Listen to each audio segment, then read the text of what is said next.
Hey everyone, the succulent solstice is just a little over a week away, and I wanted to take a few minutes and just show you some of my favorite plants from the collection house.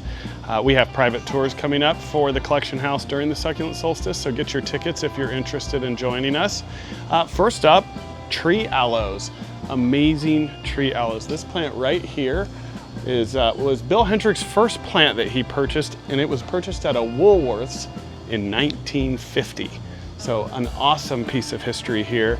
And then some other tree aloes as well. We have one from my friend Howard here, which was contributed to the collection. I love this plant, really nice. Here is a wild and wonderful creature. I call this the lobster from Athens. This was actually Ken Freeling's plant from Glasshouse Works.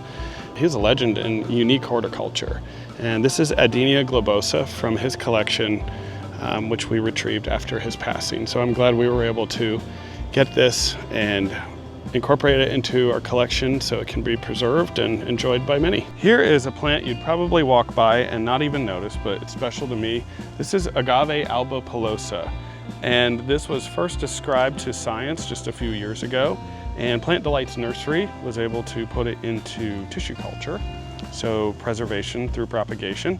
And what you have here is a very new species of agave to science, and it's called albopilosa because of those funny tips on the ends of the leaves there. So it gets these fuzzy tips. I think it's such a cool thing. You'd freak out and think it was mealybug if you didn't know what you were looking at.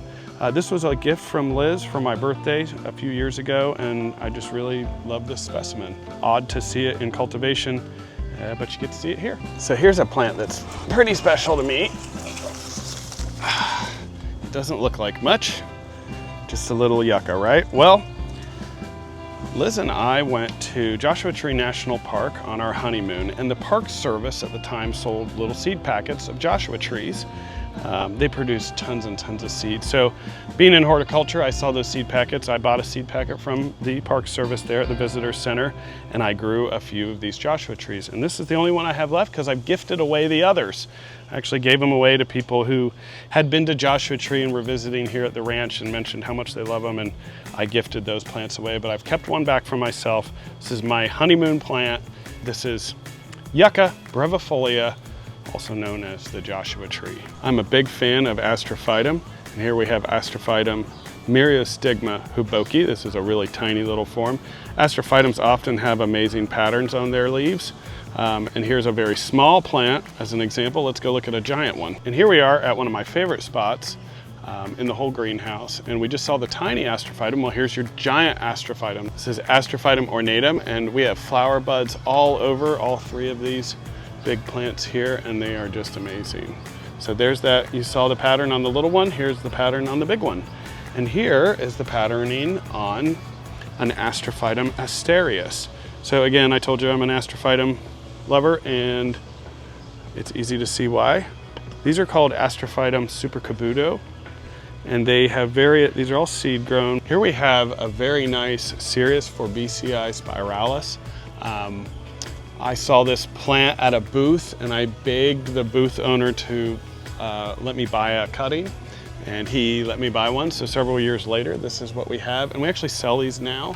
I've been able to find a source for nice starts, and this one's actually ready to be propagated soon, but I don't know if I'll cut on this one because this is my plant and I have history with it, and it does bloom. It gets big, 8-inch flowers, and the difference between this and the large Cereus that we have over in the greenhouse, this has pink and white flowers, so it's a pretty cool form, and you really can't beat that spiral. It is like a true Fibonacci swirl. And here we have Aloe plicatillus. I actually grew this plant from seed, so this is an old friend for me.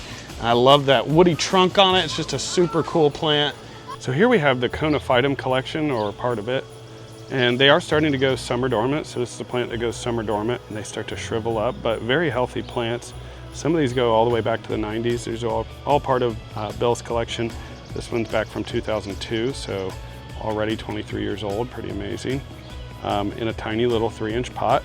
These are great little South African, super unique plants. They live amongst the rocks. Here's a very nice Alenopsis.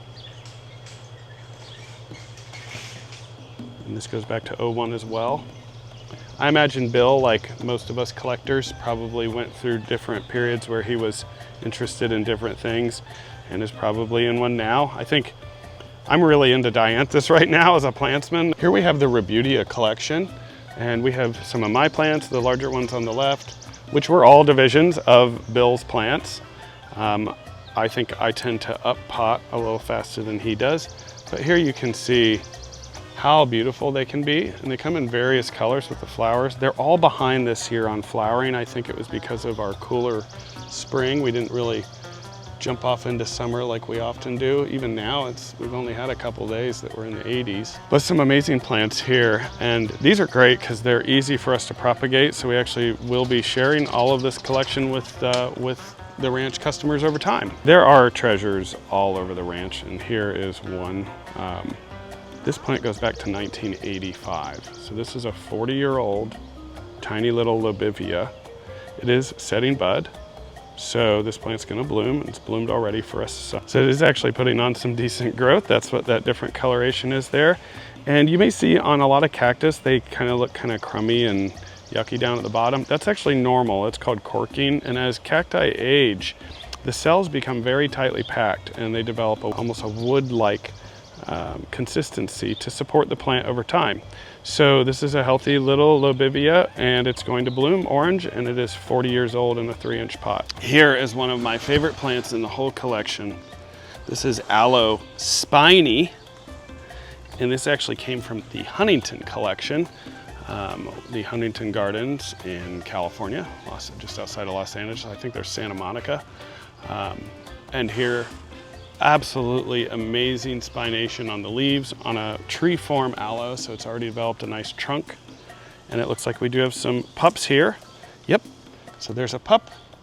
So I can go ahead and root that and we'll have a new plant. How about this Begonia carolinifolia? This is a begonia with a succulent stem. I found this at a little nursery. I believe it was Cartou's greenhouse in California, and fell in love with the plant, and it's been a great grower for me, and we offer this pretty regularly here at the ranch, and it just develops these absolutely crazy stems. So what a cool plant. The stems have gotten so long so many times they've been broken off just by bumping into it, but I love the little palm tree-like leaves too. And one of my favorite plants in the whole collection, not a succulent, and there are non-succulent plants in this greenhouse too, by the way. We have a bunch of tropicals, aroids, all of that good stuff. But one of my favorite plants in my whole collection is the variegated saber fig here. So I love gold plants, and this has that amazing chartreuse golden leaf. And I've had this plant for years now. So I actually found this as a young plant at Ted's greenhouse near Tinley Park in Chicago, Illinois. And definitely recommend paying them a visit. They have some very cool, unique plants. But we do propagate this from this plant, and we regularly offer this for sale as well. So another really valuable part of our collection, and just a wonderful tree. And here's my agave Victoriae reginae in flower. It is spiky, and the flowers haven't developed yet, but the spike is developing. And this is actually in the asparagus family, which is why it looks like asparagus. So you get to see this. This only happens once in the plant's lifetime, so it's pretty cool. Some folks are gonna get to witness this. Here we have a number of new acquisitions just from this year. Some really, really amazing things. And we're always looking to add new. Here's an amazing Astrophytum. I love the rippling in the leaves there. So these are actually, many of these are from batches that we've brought in. So many of these are actually available in the greenhouse right now. So if you see something you like, there's a good chance we have these right now for sale.